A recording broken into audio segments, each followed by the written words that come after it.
I'm Logan Crawford, and right now on Spotlight, we're taking a look at a fascinating book. It is called Homo to Sapiens, A Conscious Dilemma. It's written by a wonderful author. His name is Piero Rivolta. This collection of provocative observations laced with passion, wit, and humor challenges readers to think deeply about human concerns such as sexuality, politics, and consciousness. We're delighted to have this very talented author join us here today on Spotlight. We thank the team at Books to Life Marketing for helping us put him in the spotlight today. And we ask viewers like you to support authors like him by subscribing to our channel and by purchasing his amazing book. The links are below this interview. Piero, great to see you here today on Spotlight. Thank you very much. It's a pleasure to talk with you. Pleasure is all mine, sir. Tell me what inspired you to compile these observations into a book. You know, I always love to write all my life, and I did many books or participate to other books, and I have a very intense life. I work very hard because my idea was not to become rich. The idea was to have enough money to do what I wanted. What I start to build a sports car, Formula One cars, and my daughter now is doing that. And after I did, I moved to Florida. I did a lot of building, a lot of subdivision, nice, a lot of green space. I like that. And I start to build boats because my love is on the sea. And I built also motor yacht, but that was just to get cash flow. My idea was sailing boat. Yeah. And I had many sailing boats, but I have two that they're part of my heart.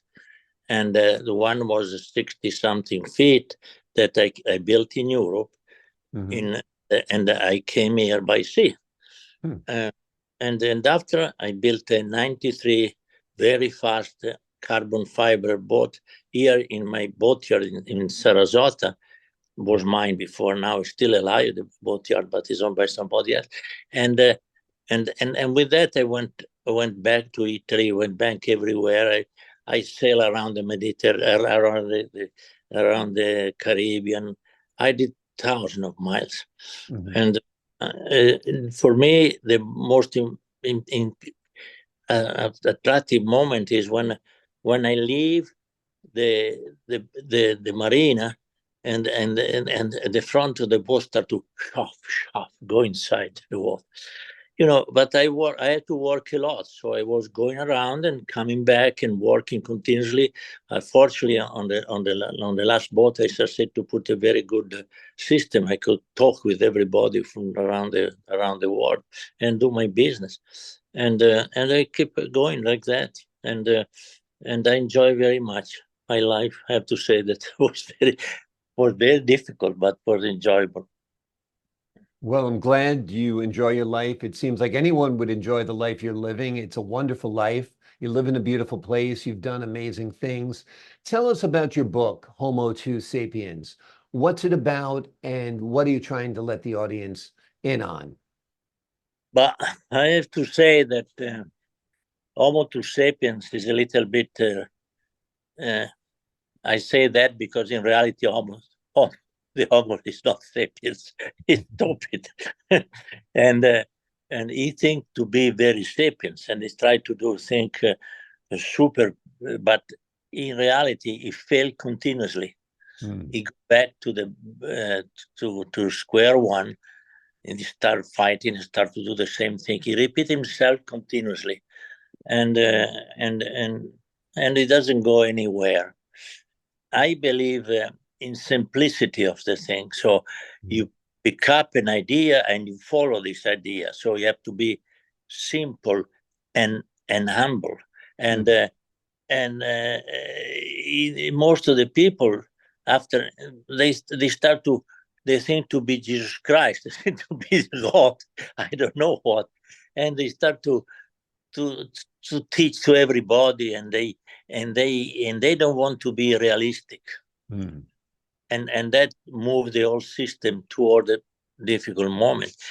After happened something very drastic, and everything started again. I love history. I read a lot of history, and I study in the University of in Milano, very important university, and I study always all the books of that time, Tito Livio, all these things, all the and you see that the world never learn. They start again and doing stupid things, and then going back in tragedy, like in this moment. This moment is a very, very difficult moment, and fortunately, I'm walking out of that. I'm near 84 years old, and I did too many things, but I don't know what will happen. United States is confused, and United States was was after the Roman. There was United States. They were very organized. You can say they were aggressive, no, but they were always very organized, very, very good engineer. Everything was done properly, and United States fill up this place. But now I don't know. I'm very confused. Yeah. I live in a beautiful city. Milano is very active. We have a lot of activity there, but I live because I had enough of the discussion of all the. There was in a certain moment a very communist there, and you discuss for nothing. There's not a real reason.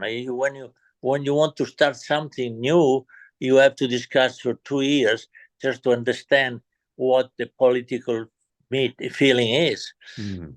I opened some factory. I did some. My God, at a certain moment, I was a night.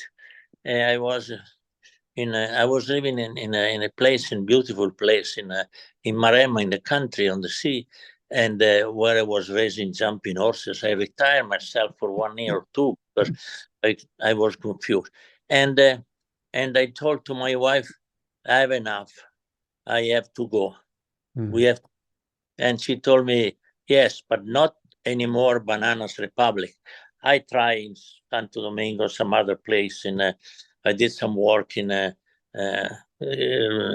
worked a lot in Brazil and so, and so they say, okay, we go to America, to United States, and that make me.